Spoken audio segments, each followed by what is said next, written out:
এটা কি গোলকিপার নাকি আকাশ থেকে নেমে আসা কোনো এক বাজ পাখি?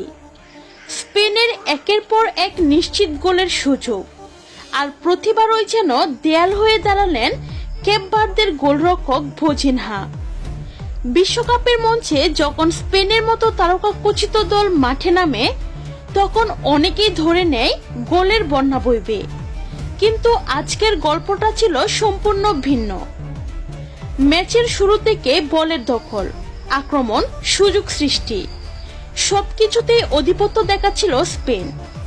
একের পর এক আক্রমণে কেপ ভার্দের রক্ষণভাগকে ব্যস্ত করে তুলেছিল তারা, কিন্তু একটি জায়গায় গিয়ে বারবার থেমে যাচ্ছিল স্পেনের সব পরিকল্পনা, আর সেই নামটি হলো ভোজিনহা। প্রথমে কাছ থেকে আসা শক্তিশালী শট, এরপর কর্নার থেকে হেড, তারপর ডি বক্সের ভেতর থেকে নেয়া নিখুঁত ফিনিশিং।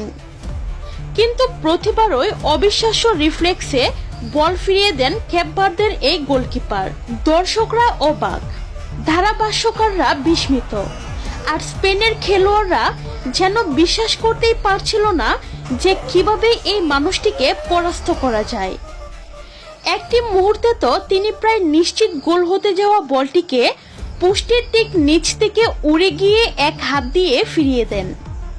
সেই সেভ দেখার পর সামাজিক যোগাযোগ মাধ্যমে অনেকেই বলতে শুরু করেছেন, এটা গোলকিপার নয়, এটা তো বাজ পাখি। সত্যি বলতে ম্যাচের শুরু থেকে শেষ পর্যন্ত কেপ ভার্দেরকে টিকিয়ে রেখেছিলেন একজনই, আর তিনি ভোজিনহা। স্পেনের তারকাদের সামনে হয়ে উঠেছিলেন এক অদম্য প্রাচীর। যতবার স্পেন আক্রমণে উঠেছে, ততবারই যেন আরো আত্মবিশ্বাসী হয়ে উঠেছেন এই গোলরক্ষক।